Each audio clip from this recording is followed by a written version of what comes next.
Christian Fonnesbech, founder and head of IP at Leverage, sat down with us to answer a difficult question. What does transmedia mean in 2026? On the way, we discuss the most common mistakes that should be avoided when working with an IP, as well as the way IPs are changing with the evolving media landscape.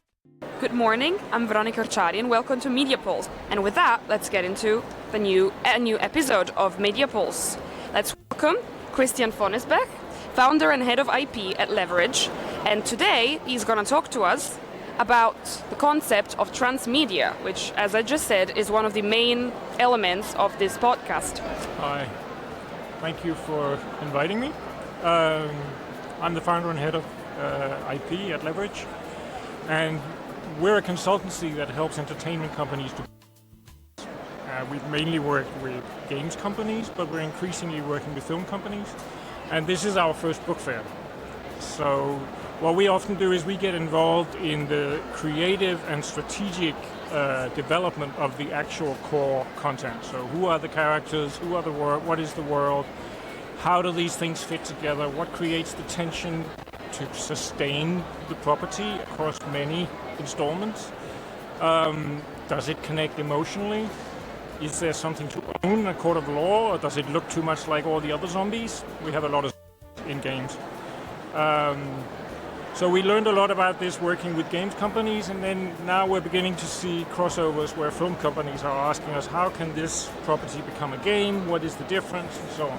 So a lot of new things have been happening in the last 6 months. So let's dive deeper into the concept of transmedia, because your talk this morning here at the licensing conference room was called Hard Truths About Transmedia, What Works and What Doesn't.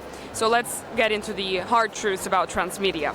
First of all, let's define transmedia. What do you think transmedia means in 2026, and what could it mean in the future?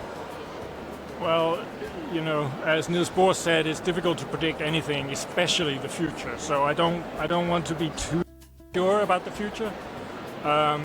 My feeling is that the old way of defining transmedia is not really working. 15 years ago, Henry Jenkins in New York defined transmedia as, you know, you can tell the same story across many media. So chapter 1 is in one medium, chapter 2 is in another medium. You're fragmenting the narrative and people will follow it. I don't think that's true. I think, yes, if you're the Holy Bible or if you're Star Wars and you have 1 billion fans, then you can do whatever you want. But if you are a small, medium-sized intellectual property, it's very difficult to get people to follow from medium to medium. You will lose a lot along the way. The second thing is that what was originally said about transmedia was that you could launch on many media at once. So you would create a character and a story, and you would put it out as a game and a book and a movie. You would do it all at the same time. I don't think that works either. You know, being unknown in one medium is very, very tricky. Being unknown on many medium is just as tricky. But now you've spent more money and you've distracted your team and so on. So if that's still the definition of transmedia, then I think it has a problem. But cross-media, as we talk about it today, which is more, you know, you have a hit in a single medium and then you're licensing it out to other media and you're making sure that you are still coherent and it's the same emotion. That, of course, works. That's what we see with the big properties like Spider-Man and Winnie the Pooh and so on. But they all started on a single medium, and then they expanded. So I think there's a lot of confusion, but actually, maybe it's not so complicated. But then you ask me what's going to happen in the future, and I'm afraid it's going to get more complicated. I think what we're seeing right now is that a lot of the new IP is actually being generated in games, and the other media are following. So before, you know, the first medium would be the book, and then the film would come out, and so on. Today, I struggle to name more than one game that's based on a book. You know, there's The Witcher, and then what else? Games don't usually get made because of stories. games get made because the team is fascinated by technology or a kind of gameplay, and then the characters in the world are kind of a second. Oh, we have to have a character. What do we do now? So when we're consulting with games companies, this is one of the things we come in and say very quickly.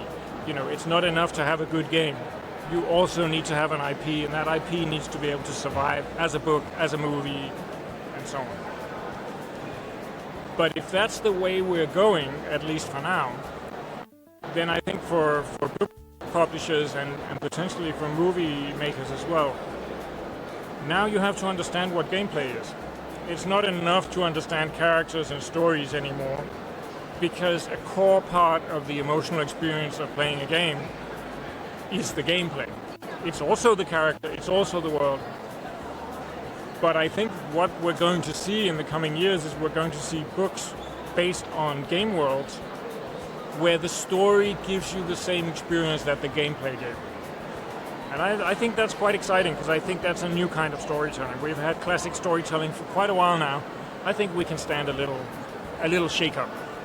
And of course then it will become a dialogue, and the books will start to become written like games, and then the games will come and try to adapt them and so on. I'm sure it's going to be interesting. Yeah, I'm sure we may sit here 5 years from now and have a complete different discussion, because things, will have changed. And you've just mentioned IPs. During your presentation, you discussed what are the common mistakes when trying to build IPs that can, travel across different medias. Could you try and summarize some of those common mistakes that gained so much interest in the audience?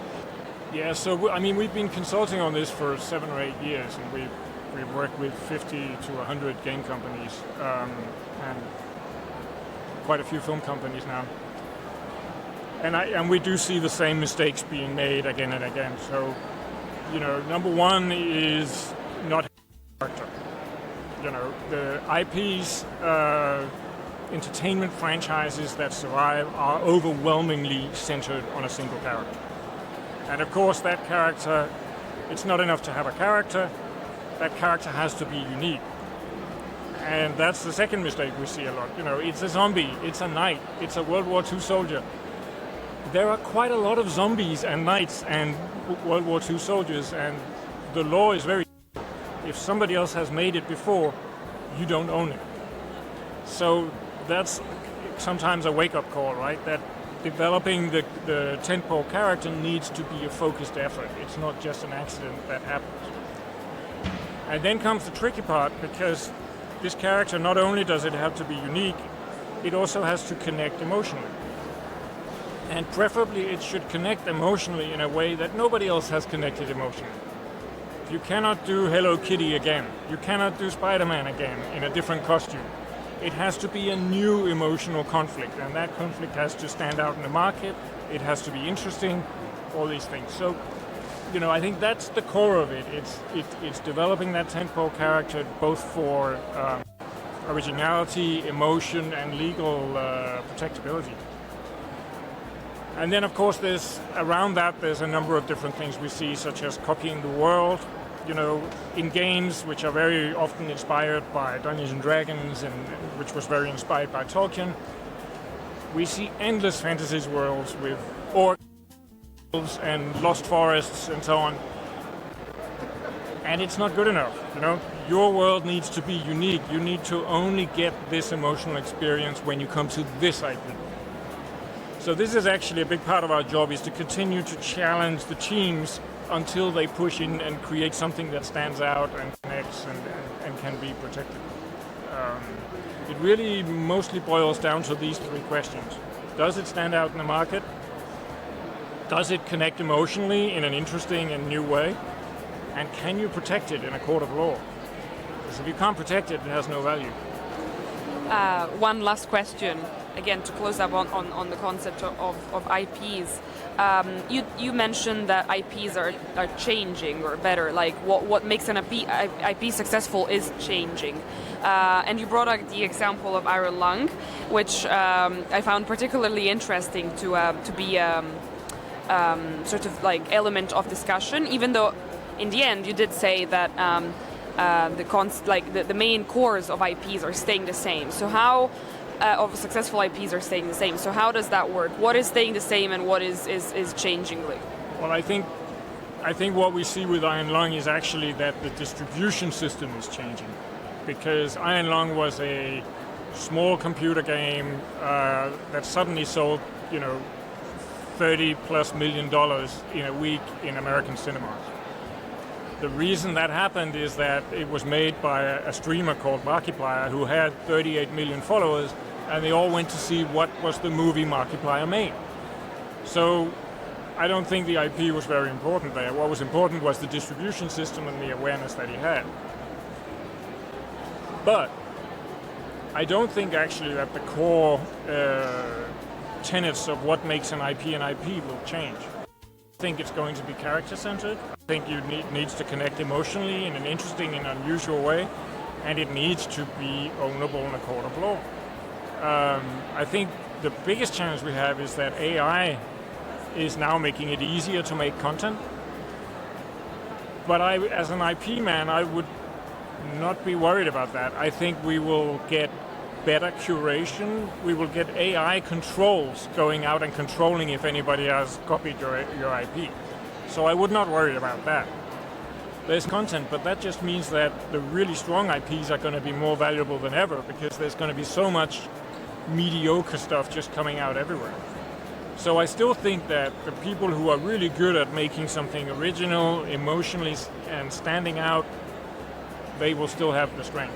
But will the institutions that dominate the IP, they change quick enough to follow that?